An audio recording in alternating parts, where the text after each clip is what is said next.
ನಮ್ಮ ದೇಹದಲ್ಲಿ ಯಾವುದೋ ಒಂದು ಆರ್ಗನ್ ಕೆಟ್ಟೋಗುತ್ತೆ, ಡ್ಯಾಮೇಜ್ ಆಗುತ್ತೆ. ಆ ಆರ್ಗನ್ ಡ್ಯಾಮೇಜ್ ಆದಂತ ಆರ್ಗನ್ ಯಾರೋ ಒಬ್ರು ವೈದ್ಯರು ಟ್ರೀಟ್ ಮಾಡ್ತಾರೆ.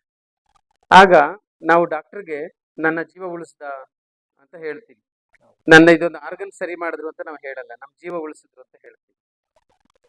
ಅಂದ್ರೆ ಬಾಬಾ ಸಾಹೇಬ್ ಅಂಬೇಡ್ಕರ್ ಅವರು ಭಾರತದಲ್ಲಿ ಇಷ್ಟೊಂದು ಬಹುಸಂಖ್ಯಾತ ಜನ, ಅಂದ್ರೆ ಪರಿಶಿಷ್ಟ ಜಾತಿ, ಪರಿಶಿಷ್ಟ ಪಂಗಡ, ಇತರ ಹಿಂದುಳಿದ ವರ್ಗಗಳು, ಮಹಿಳೆಯರು, ಕಾರ್ಮಿಕರು, ಹಿಂಗೆ ಮೋರ್ ದೆನ್ 90% ಜನರ ಒಂದು ವಿಮೋಚನೆಗೆ ಕೆಲಸ ಮಾಡಿದ್ದಾರೆ. ಹಾಗಿರುವಾಗ ಅದು ದೊಡ್ಡ ದೇಶ ಸೇವೆ, ವಾಸ್ತವವಾಗಿ ದೊಡ್ಡ ದೇಶ ಸೇವೆ. ಆ ಜನರನ್ನ ಬಿಡಿಸೋದೇ, ಜನರನ್ನ ಬಿಡುಗಡೆಗೊಳಿಸೋದೇ ನಿಜವಾದ ಸ್ವಾತಂತ್ರ್ಯ. ಹಿಂಗಿರುವಾಗ ಅವ್ರನ್ನ ಒಂದು ಜಾತಿಗೆ, ಒಂದು ವರ್ಗಕ್ಕೆ ಸೀಮಿತ ಮಾಡೋದು ಬಹಳ ತಪ್ಪು.